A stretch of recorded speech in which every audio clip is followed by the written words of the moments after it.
수요 경건의 시간입니다. 이 시간 기도하고 경건에 시작하도록 하겠습니다. 기도하겠습니다. 이 시간도 성삼일체 하나님께만 영광과 존귀와 감사와 찬양을 올려드립니다. 주일 지난 3일간도 하나님 친히 그 백성의 삶을 인도하여 주시고 어느덧 11월 마지막 수요일이 되었습니다. 변함없이 우리를 불러주시고 경건회를 가질 수 있도록 하신 그 크신 은혜를 참으로 감사합니다. 유수와 같이 빨리 흘러가는 시간들 속에서 여전히 우리와 함께 하시는 하나님께 감사를 그리고 영광을 돌리옵고 항상 하나님의 말씀을 바르게 깨닫고 또한 그 교훈을 삶에 바르게 적용하고 순종하여서 하나님 앞에서 거룩하게 구별되기를 간절히 원합니다. 우리의 지나온 팔자취 또한 하나님의 뜻에 맞지 않는 그런 보시기에 합당하지 않은 일, 하나님의 영광을 가리우는 일들을 진심으로 회개하오니 하나님의 크신 자비하심으로 우리를 긍휼히 여겨주사 그리스도 안에서 우리를 용서하시고 우리의 삶이 늘 하나님 존전의 자세로 하나님의 자녀의 본분과 자세에서 흐트러짐이 없도록 인도하여 주시옵소서. 이 시간 여러 환경과 상황 속에 서 있으며 분투하는 우리 하늘 가족들을 기억해 주옵시고 어디에 있든지 무엇을 하든지 하나님께서 늘 동행하여 주실 줄을 믿습니다. 시대적으로 참 어지러운 때, 혼란스러운 때입니다. 세상에 종말이 다가오는 순간까지도 묵묵히 했으며 주님을 신뢰하며 나아가는 주의 백성들에게 하나님 은혜의 해를 비춰 주시옵소서. 오늘도 하나님의 정확무한 말씀 호세아서를 이 부족한 종이 조금 해석하고 해설하게 하셨습니다. 이 시간을 통하여 하나님께서 우리에게 주실 은혜를 소망하오니 진리의 성령께서 우리의 어리석음을 깨우치사 전하는 자나 듣는 자가 하나님께서 주시는 은혜를 받고 말씀에만 순종하게 하옵소서. 우리 주 예수 그리스도의 이름으로 기도합니다. 아멘. 예, 찬송가 39장입니다. 통일 찬송과 동일합니다. 39장 찬송하겠습니다. 주 은혜를 받으려 주 은혜를 받으려 모인 성도들 주 크신 뜻 깨닫게 하옵소서. 내 고통의 멍에를 다 벗게 되니 날 구속하신 이름 찬양하리. 주 우리를 곁에서 인도하시니 그 거룩한 나라가 이루어지네. 저 마귀와 싸워서 늘 승리하니 큰 영광 주께 돌려 찬양하리. 주 우리의 방패와 장검 되시니 나 승리의 주님을 따릅니다. 큰 환난을 당할 때 늘 도우시니 승전가 높이 불러 찬양하리. 아멘. 아주 목 상태가 좀 그러네요. 예, 호세아 5장 8절로 15절입니다. 오늘 호세아 5장 8절로 15절의 말씀을 제가 낭독하도록 하겠습니다. 너희가 기브아에서 뿔나팔을 불며 라마에서 나팔을 불며 베다웬에서 외치기를 베냐민아 내 뒤를 쫓는다 할지어다. 벌하는 날에 에브라임이 황폐할 것이라 내가 이스라엘 지파 중에서 반드시 있을 일을 보였노라. 유다 지도자들은 경계표를 옮기는 자 같으니 내가 나의 진노를 그들에게 물같이 부으리라. 에브라임은 사람의 명령 뒤따르기를 좋아하므로 학대를 받고 재판의 압제를 받는도다. 그러므로 내가 에브라임에게는 좀 같으며 유다 족속에게는 썩이는 것 같도다. 에브라임이 자기의 병을 깨달으며 유다가 자기의 상처를 깨달았고 에브라임은 아스루로 가서 야레방에게 사람을 보내었으나 그가 능히 너희를 고치지 못하겠고 너희 상처를 낫게 하지 못하리라. 내가 에브라임에게는 사자 같고 유다 족속에게는 젊은 사자 같으니 바로 내가 움켜갈지라 내가 탈취하여 갈지라도 건져낼 자가 없으리라. 그들이 그 죄를 뉘우치고 내 얼굴을 구하기까지 내가 내 곳으로 돌아가리라. 그들이 고난받을 때에 나를 간절히 구하리라. 아멘. 예, 오늘은 호세아 5장 이스라엘에게 내릴 심판 두 번째 시간입니다. 8절로 15절 단락의 배경을 보시면 알겠습니다만 전쟁입니다. 전쟁이 배경이 되고 있습니다. 여기에는 유다와 아수르, 즉 이제 아시리아까지 언급이 되죠. 그렇다면 이 역사적인 배경을 직접적으로 단정 지을 수는 없지만 주전 733년 스리아 에브라임 전쟁이다라고 할 수 있겠습니다. 아시리아의 확대를 경계하면서 아시리아에 이제 맞서 싸우기를 결정한 북왕국 베가 왕은 아람 왕 르신과 동맹을 맺고 이에 동조하지 않는 유다를 먼저 침공을 하죠. 이 상황에서 이사야 선지자가 오직 하나님만 의지할 것을 촉구하지만 유다의 아하스 왕은 아시리아에게 원조를 청하는 잘못을 범합니다. 결국 북왕국과 아람은 이 일을 계기로 아시리아에게 철저하게 멸망당하고 유다 역시 예루살렘 임금만을 근근히 지키는 그야말로 풍전등화와 같은 신세가 되어버리고 말죠. 본문의 내용이 이 전쟁이다 라고 딱 단정 지을 수는 없습니다만 이 지역은 언제나 전쟁의 소용돌이에 있는 점을 고려하면서 이 본문을 상고하는 것이 필요합니다. 8절에 나오는 기브아는 베냐민 지파의 땅입니다. 이 지역과 관련해서 제가 이제 경건의 시간 때 사사기를 다루었을 때 이스라엘 전체에 큰 충격을 준 레위인의 첩이 짓밟히고 죽임당하고 또 레위인이 그 첩에 몸을 그냥 쉽게 말해서 다 토막 내가지고 다 보냈지 않습니까? 엄청나게 큰 충격적인 사건이 일어났던 지역이기도 하죠. 호세아서에서는 이곳 말고도 두 차례에 걸쳐서 이 지역의 모습들이 언급이 됩니다. 나팔을 분다는 것은 전쟁의 개시와 같이 곧 시작될 상황에 대한 위협과 기세를 알리는 신호라고 할 수 있습니다. 라마 역시 베냐민 지파에 속한 땅입니다. 에레미야 시대에 바벨론 군대가 포로들을 직결시킨 곳이기도 하죠. 또한 이사야 10장 29절에는 아시리아가 팔레스타인으로 진격해 올 때 휩쓸며 지나가는 길이 되기도 했는데 이 절에서는 기브아와 라마가 함께 언급이 되고 있습니다. 베다웨는 지난 시간에도 말씀을 드렸습니다만 베델을 가리키는 다른 말입니다.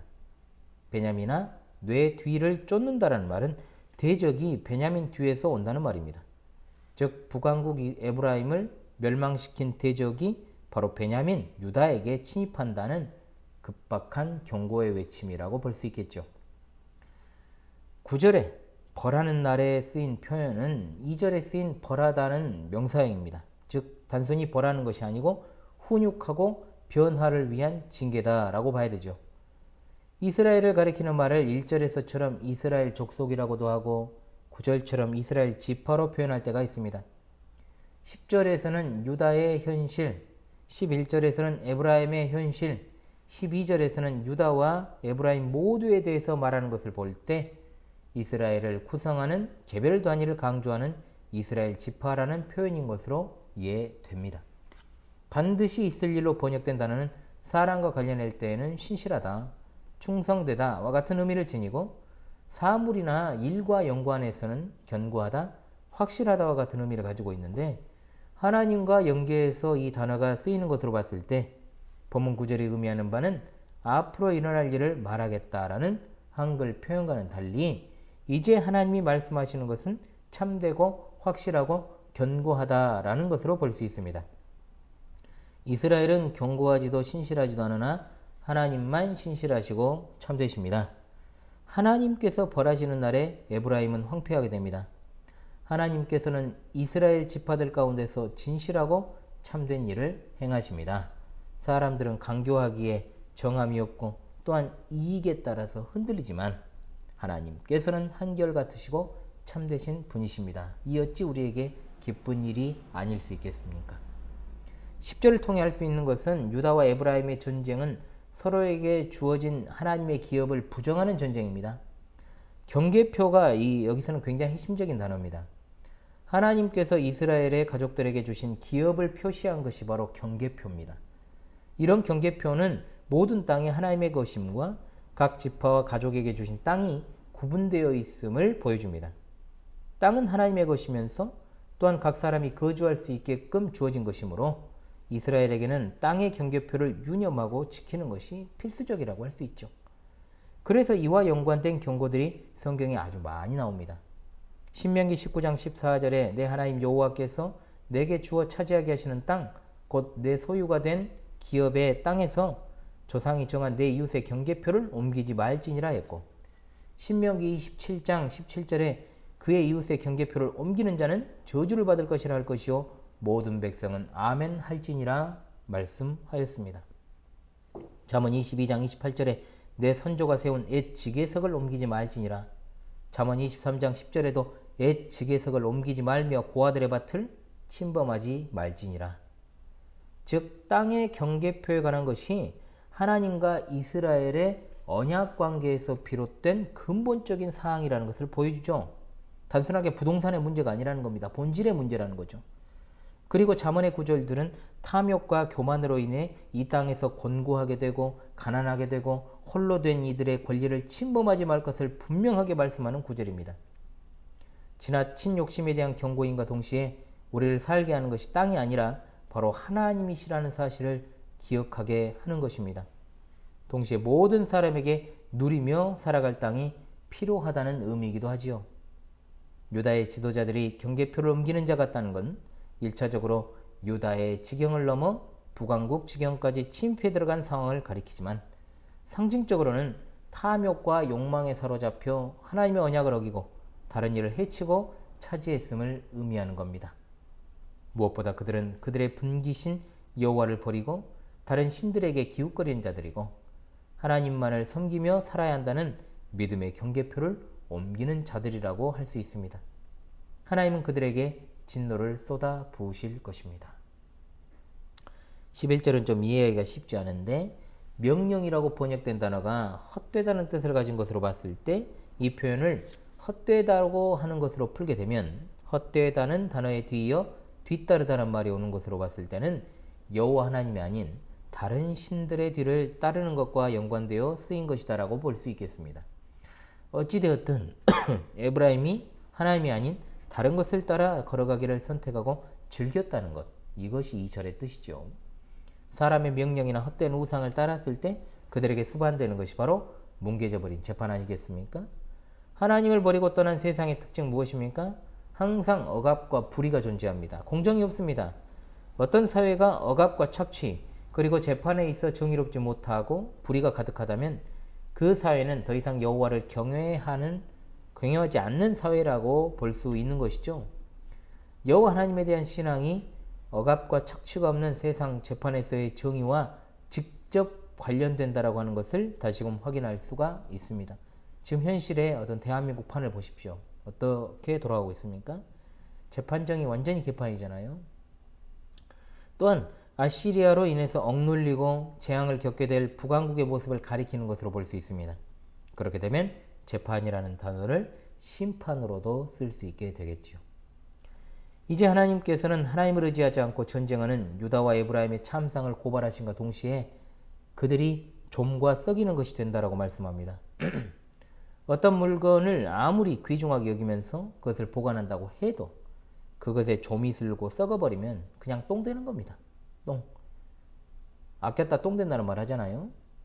경계표를 옮기듯 이스라엘과 유다가 탐욕을 부리고 상대를 압제하고 억압하고 이득을 추구했지만 하나님은 그들의 모든 이득과 얻은 것을 좀이 슬고 썩게 하실 것입니다. 하나님이 아닌 다른 것을 섬기며 아까워해도 그것들은 오래가지 않습니다. 이것은 예수님이 하신 말씀입니다. 너희를 위하여 보물을 땅에 쌓아두지 말라. 거기는 좀과 동록이 해하며 도둑이 구멍을 뚫고 도둑질하느니라. 오직 너희를 위하여 보물을 하늘에 쌓아두라.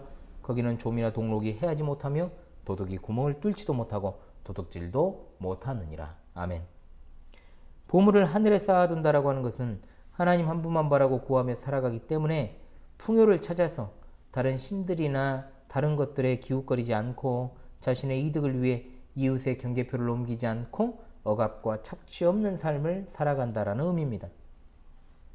주께서 사랑하시는 우리 파수꾼 성도님들은 반드시 하나님만 바라고 하나님만 구하며 이 세상을 살아가시길 바랍니다. 아무리 주위를 둘러보십시오. 우리의 도움은 오직 천지를 지으신 여호와 하나님께만 있는 줄을 믿습니다. 아멘. 13절에는 에브라임이 자기의 병을 깨달으며 유다가 자기의 상처를 깨달았다라고 말하죠. 그러나 어리석게도 에브라임은 아시리아로 가서 야렙 왕에게 사람을 보냅니다. 야렙 왕은 아시리아 왕의 별칭입니다. 또는 위대한 왕이라는 뜻도 가지고 있습니다.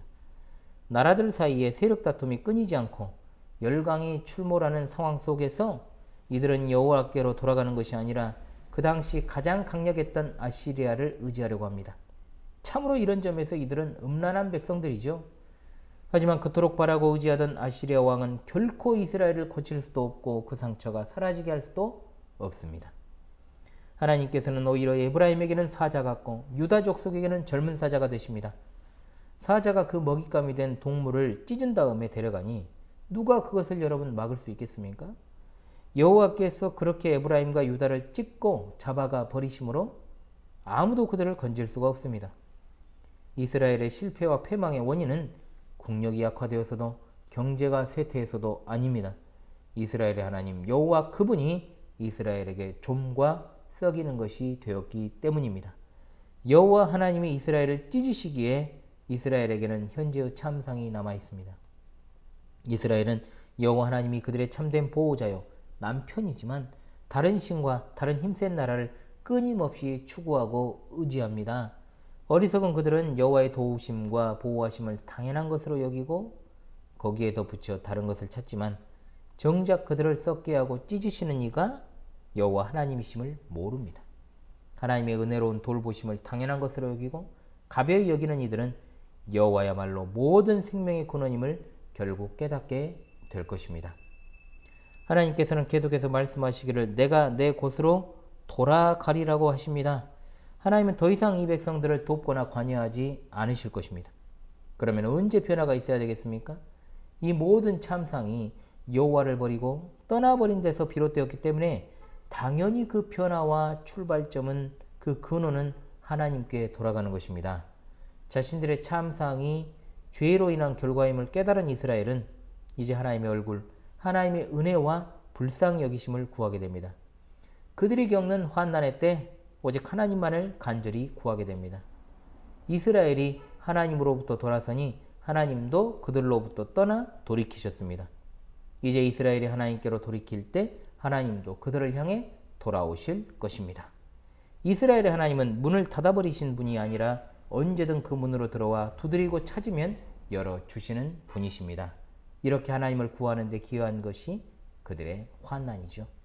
아시리아를 의지해도 해결되지 않는 환난을 겪을 때에야 비로소 그들은 하나님만이 길이라는 사실을 깨달을 것이고 하나님만을 간절히 구할 것입니다. 그들이 바로 하나님의 백성 이스라엘입니다.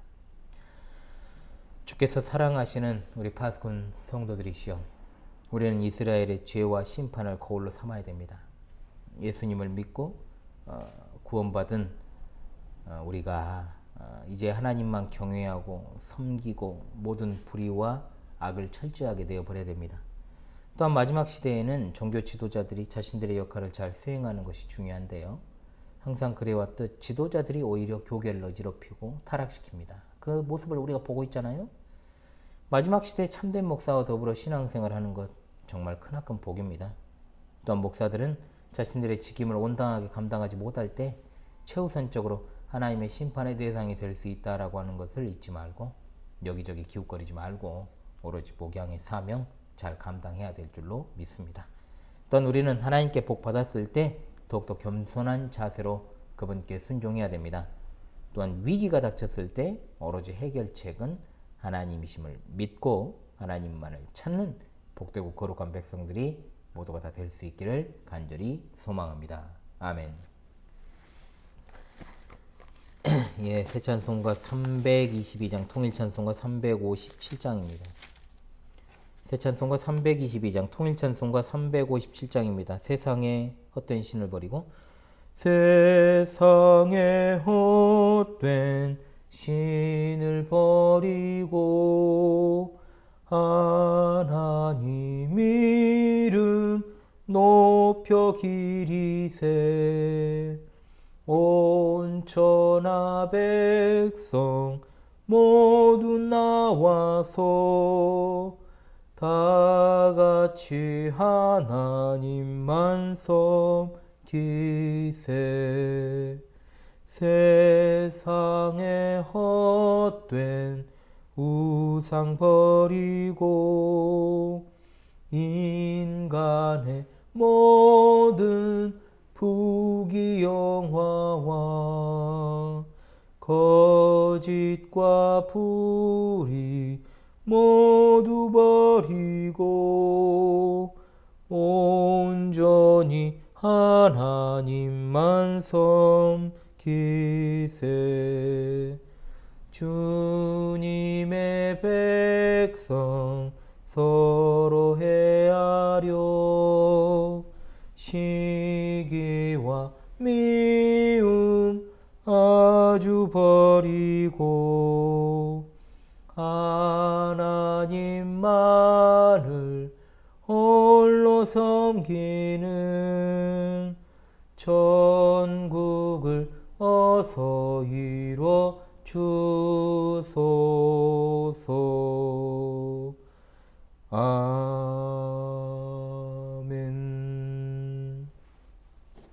예, 사실 이 촬영분도요 다시 찍은 겁니다. 잡음 때문에 오늘 오전에 좀 그랬잖아요. 그래가지고 아까 또 오전 거 다시 올리고 재촬영해서 또 저녁 것도 같이 찍었는데 똑같이 잡음이 그래가지고 다시 찍어서 올립니다. 예, 11월 마지막 5번째 수요일입니다. 금요일 경건에는 이제 12월에 뵙게 되겠습니다. 견월TV 우리 진리의 파수꾼 여러분, 주일 지난 3일간도 주님의 은혜 가운데 잘 보내셨습니까? 험악한 시대, 혼란한 시대, 우리 주님의 은혜만 바라면서 정말 우리가 힘껏 살아갈 수 있기를 바랍니다. 예배당도 이사하고 집도 이사했는데 여전히 바쁩니다. 집 이사하자마자 성경교리학교 독서 캠프를 진행을 했고요. 또 내년도 구상을 열심히 해야 되는데 항상 똑같이 하지만 그래도 세부적으로는 제가 계속해서 노력을 해야 될 부분들이 있지 않습니까? 목양적으로.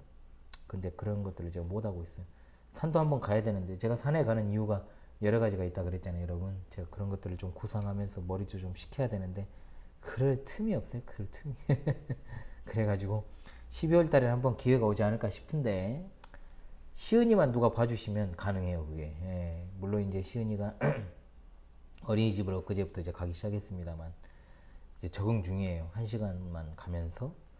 그리고 시즌이는 아직 100일도 안 되고 70 이제 한 6일 넘어가는데 제가 마음 놓고 교회에 나와 있는 것도 참 어렵습니다. 솔직히 말해 마음이 밟히고 그래요.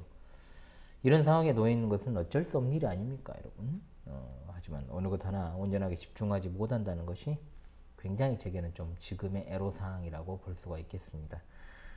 위하여 항상 그러셨던 것처럼 기도해 주시고요. 하나님의 뜻만을 바라며 함께 해주시길 바라겠습니다. 지난 주일에 보신 분은 보셨겠습니다만 새롭게 하나 된 우리 성도님, 포항에서 오신 우리 성도님 가정이 본교회 정식 회원이 되셨습니다. 위에서 계속 기도해 주시고요. 또 우리 교회 연말 연초에 있을 제가 지난번 파밤 때 말씀드린 만찬 캠프 동계 수련회 놓고도 기도해 주십시오. 다음 주에 이제 파수꾼들의 밤 11번째 시간이 있을 텐데요. 그때 또 말씀을 드리도록 하죠. 그리고 어제 제가 커뮤니티 게시판에 올렸던 내용 기억하시는지요? 원래는 목요일 오전에 제가 알곡과 가라지 4편 4번째 시리즈를 올리려고 했는데 내용이 좀 그래요. 좀 아무래도 좀 수위가 있는 내용들이 있다 보니까 파밤 때 이것은 파밤만 참여하는 성도들에게만 전달돼도 충분하겠다. 왜? 찐 구독자는 그때만 오시잖아요. 파밤 때만. 그래서 파밤 때만 내가 전달을 해야 되겠다라고 생각을 하고 그 이후에는 영상을 공개하지 않기로 했습니다. 그래서 다음 11번째 파밤 때 제가 목요일 오전에 하려고 했던 내용들을 잘 좀 정리를 해가지고 제가 전달을 해 드리려고 하고 있습니다. 여러분 계속해서 함께 해주시길 바라고 파밤은 12월 8일에 있습니다. 다음 주 여러분 금요일이니까요. 기억해 주시기를 바라겠습니다. 험악한 시대에 신실한 믿음을 지키시고요. 남은 한 주간도 늘 평안하시기를 바라옵겠습니다. 기도하고 수요 경건회를 마치도록 하겠습니다. 이제 캠프 영상을 제가 편집이 되는 대로 언제든지 올리겠습니다. 시간에 구애받지 않고 올릴 테니까 여러분들 함께 시청해 주시면 되겠습니다. 기도합니다. 하나님 감사합니다. 이스라엘에게 내릴 심판을 통해서 참으로 21세기를 살아가는 주님의 백성들이 그것을 거울로 삼기 원합니다. 예수 그리스도로 말미암아 구원받은 우리가 이제는 변화된 삶으로 삶의 은밀한 죄악으로부터 모든 죄를 철저히 버리고 성별하여 목사는 목사의 자리에서, 듣는 자된 성도는 성도의 자리에서 하나님께서 주신 사명을 잘 감당하면서 자꾸만 풍요를 따라가다 여기저기 기웃기를 거리면서 음란을 자행했던 이스라엘처럼 되지 말고 오로지 겸손한 자세로 하나님께만 순종하며 위기의 때 오로지 하나님을 찾아가는 하나님의 거룩한 신실한 백성들 다 되게 하여 주시옵소서. 본 교회가 말 그대로 하나님께 신실한 교회로 끝까지 서기 원합니다. 하나님 영광 홀로 받아 주시옵고 주님의 교회가 하나님을 기쁘시게 하는 일에 더욱더 헌신되게 하옵소서. 이 밤에도 평안한 쉼을 주시고 밝은 새 아침을 주옵시며 남은 한 주간의 삶 가운데서도 늘 함께하여 주옵소서. 어려운 삶과 환경 그리고 병상에서 치료 회복 가운데 있는 성도들을 특별히 어루만져 주시고 이들의 삶의 왕과 고통을 살피사 위로하시며 회복시켜 주시기만을 간절히 원합니다. 늘 평안하게 하옵소서. 또한 이 시대에 잃어버린 양들이 있습니다. 여러 이유로 목자 없이 방황하는 양들이 주님의 품 안에서 위로와 평안을 누리옵고 저 천국에 대한 소망으로 살아가게 하여 주시옵소서. 특별히 다음 세대 우리 자녀들 이 험악한 시대 마음과 삶을 우리 하나님께서 지켜주실 것을 믿사옵고 믿음이 흔들리는 연약한 자들 굳건해지고 속히 정신을 차리고 회개하고 주님의 은혜로 완전하게 회복될 수 있게 인도하여 주시옵소서. 속히 오실 우리 주 예수 그리스도의 이름 받들어 기도하옵나이다. 아멘.